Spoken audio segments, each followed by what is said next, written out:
ہم قانون سازی لائیں گے، لیکن اس قانون سازی سے پہلے مشاورت ہوگی، نون لیگ کے پارلیمانی ارکان جو اس وقت قومی اسمبلی کے ممبران ہیں ان کو اعتماد میں لیا جائے گا، سینیٹرز کو اعتماد میں لیا جائے گا، اور پھر اس کے بعد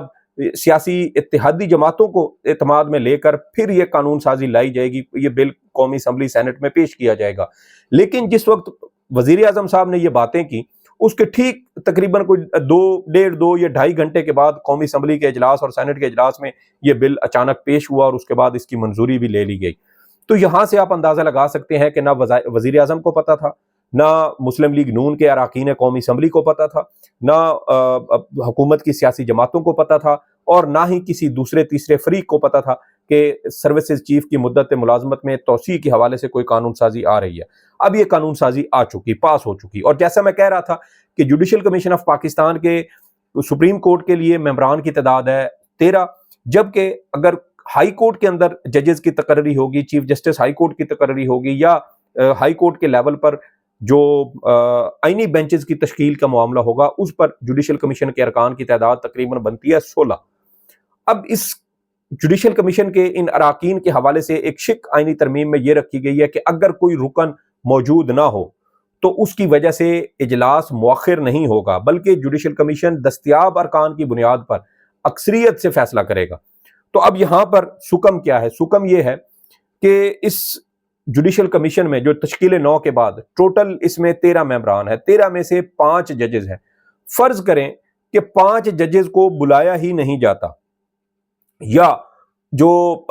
اپوزیشن کے ارکان ہیں ان کو دعوت ہی نہیں دی جاتی، ان کو بتایا ہی نہیں جاتا، ججز کو نہیں بتایا جاتا، اور حکومت اپنی من مرضی سے کوئی فیصلے کرنا چاہتی ہے، اور وہ فیصلے کرنے کے لیے جوڈیشل کمیشن کا اجلاس جو ہے وہ کال اپ کیا جاتا ہے۔ ویسے تو چیف جسٹس پاکستان بلاتے ہیں، لیکن اکثریت کی بنیاد پر بھی اس حوالے سے اجلاس جو ہے وہ اچانک بلایا جا سکتا ہے، جیسے قاضی فائز عیسیٰ سپریم کورٹ کی 3 رکنی انتظامی کمیٹی کا اجلاس اپنے اور جسٹس امین الدین کو ساتھ ملا کر بلاتے رہے اور اس پر فیصلے کرتے رہے، بینچز بناتے رہے، ان بینچز میں اپنی مرضی کے جج شامل کرتے رہے۔ تو یہاں پر بھی یہی کچھ ہو سکتا ہے، یعنی حکومت سپریم کورٹ کے ججز کو بلائے بغیر، ان کو دعوت دیے بغیر، ان کی جوڈیشل کمیشن اجلاس میں شمولیت کے بغیر نہ صرف بینچز بنا سکتی ہے بلکہ ججز بھی تقرر کر سکتی ہے، اور ساتھ ہی اس میں یہ دیکھیں کہ چیف جسٹس پاکستان کی تقرری ہو سکتی ہے، آئینی بینچز بن سکتے ہیں، اور ساتھ اس کے آپ کا جو آئینی بینچز کا پریزائڈنگ جج ہوگا، سربراہ ہوگا، اس کی بھی نامزدگی کی جا سکتی ہے۔ تو اس طرح حکومت نے ایک طرح سے سپریم کورٹ آف پاکستان یا جوڈیشل کمیشن کے جو جوڈیشل ممبران ہیں یعنی ججز ہیں، ان کو یہاں پر بالکل ایک طرح سے لا تعلق کر دیا ہے، اور اس طرح ارکان پارلیمنٹ بیٹھ کر اپنی مرضی کے بینچز بنوا سکتے ہیں، پریزائڈنگ جج بنا سکتے ہیں، اور ان آئینی بینچز کے لیے اپنی من پسند ججز کو اس میں شامل کر سکتے ہیں۔ تو یہ وہ سب سے بڑا ایک سکم ہے جو اس آئینی ترمیم کے تحت اب آہستہ آہستہ لوگ دیکھیں، خامیاں ہم شروع سے ہی اس حوالے سے بتا رہے ہیں کہ کون کون سی کہاں کہاں کیا غلطی ہے، لیکن اب جب یہ چیز سامنے آ رہی ہے کہ بھئی حکومت اس میں سپریم کورٹ اور عدلیہ سے متعلق امور ہیں، اور اس کے اندر ججز کو نظر انداز کر کے حکومت جو ہے وہ اپنے اجلاس بلا کر اور اس کی بنیاد پر بھی یہ فیصلے کر سکتی ہے، اور ججز کو پوچھنے کی ضرورت ہی نہیں ہے، بتانے کی ضرورت ہی نہیں ہے، حکومت اکثریت میں ہے، کرنے دے فیصلے۔ ججز کون ہوتے ہیں؟ درمیان میں رکاوٹ ڈالنے والے۔ آئینی ترمیم میں آپ نے ویسے لکھ دیا کہ اگر کوئی ممبر حاضر نہیں ہوتا تو اس کے بغیر بھی جوڈیشل کمیشن اکثریت کی بنیاد پر فیصلہ کر سکتا ہے۔ تو اب اس چیز کے بعد، اور ساتھ ہی جو میں نے کہا کہ جو سروسز چیف کی مدت ملازمت میں توسیع والا معاملہ تھا، اس کو وہ بھی پاس ہونے کے بعد اب حکومتی حلقوں میں عدلیہ کے اندر یہ بحث چل رہی ہے کہ کہیں اب یہ آئینی ترمیم ریورس ہونے والی ہے، کیونکہ جب اتنے زیادہ سکم، اتنی زیادہ خامیاں موجود ہیں، اور ایک طرح سے عدلیہ کو، ججز کو، سپریم کورٹ کو غیر متعلقہ کیا جا رہا ہو، تو کیا اس طرح کی آئینی ترمیم کا برقرار رہنا ممکن ہے؟ تو یہ وہ اس وقت خدشات ہیں، تحفظات ہیں جو عدلیہ کے اندر بھی جنم لے رہے ہیں، اور ان تحفظات اور خدشات کی بنیاد پر اب حکومتی حلقوں میں بھی یہ بحث چل نکلی ہے کہ کیا آئینی ترمیم ریورس ہونے والی ہے۔ اور اس کی وجہ سے اب بظاہر اگر یوں کہا جائے کہ حکومتی حلقے یہ کہہ رہے ہیں کہ اسٹیبلشمنٹ نے اپنی قانون سازی کروا لی ہے، اس کے ذریعے ان کی جو توسیع ہے وہ ہو چکی ہے، اور اسٹیبلشمنٹ اپنا الو سیدھا کرنے کے بعد حکومت کو یا یہ جو آئینی ترمیم ہے اس کو اڑا دے تو کون اس کو روکنے والا ہے؟ کیا حکومت کے اندر یہ جرت ہے کسی میں کہ وہ سروسز چیف کے حوالے سے کی گئی قانون سازی کو ریورس کر سکے یا واپس لے سکے؟ کسی کے اندر جرت نہیں ہے۔ جب ایک قانون کو منظور کروانے کے لیے وزیر اعظم کو نہیں بتایا گیا، کابینہ کو نہیں بتایا گیا، حکومتی جو سیاسی جماعت ہے مسلم لیگ نون اس کے اراکین کو نہیں بتایا گیا، حکومت کی تمام سیاسی جماعتوں کو نہیں بتایا گیا، اچانک پارلیمان میں ایک بند لفافے میں یہ بل جو ہے وہ پیش کیا جاتا ہے، وہ منظور ہوتا ہے، شور شرابے میں منظور ہوتا ہے اور اس کے بعد وہ قانون بن جاتا ہے۔ اور اس سے بھی بڑی بات کہ جو قائم مقام صدر ہیں جناب یوسف رضا گیلانی صاحب، وہ ایوان صدر میں سوئے ہوتے ہیں، نائٹ سوٹ میں ہوتے ہیں، ان کو بستر سے اٹھا کر رات کو جگا کر ان کو کہا جاتا ہے ان بلوں کے اوپر سائن کریں۔ تو یہاں سے آپ کو ایک واضح اندازہ ہو گیا ہوگا کہ اسٹیبلشمنٹ نے ان حکومتی سیاسی جماعتوں کو کیسے ٹیشو پیپر کی طرح استعمال کیا۔ اب ایک ایسا قانون بن چکا ہے جس پر کوئی انڈیپینڈنٹ یا ایک آزادانہ سوچ رکھنے والا یا عوامی مینڈیٹ لے کر آنے والا ہی جو وزیر اعظم چیف ایگزیکٹو ہوگا وہ اس قانون سازی کے حوالے سے شاید کوئی حتمی فیصلہ کر سکے۔ لیکن جو موجودہ سیاسی جماعتیں ہیں، حکومت ہے، مسلم لیگ نون، پیپلز پارٹی یا ایم کیو ایم سمیت بی اے پی والے یا دیگر جماعتوں کے لوگ ہیں، وہ تو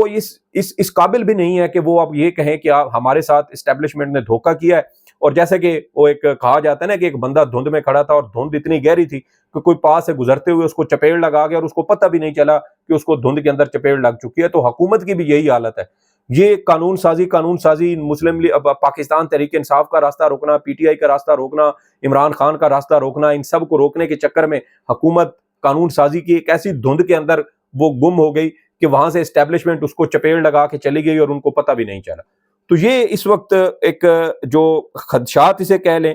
یا اس کو تحفظات کہہ لیں، اپنی غلطیوں کا ادراک سمجھ لیں کہ حکومت کو اپنی غلطیاں محسوس ہو رہی ہیں کہ ہم نے آئینی ترمیم کے حوالے سے کہاں کہاں غلطیاں کی ہیں اور اسٹیبلشمنٹ نے ہمارے ساتھ کہاں کہاں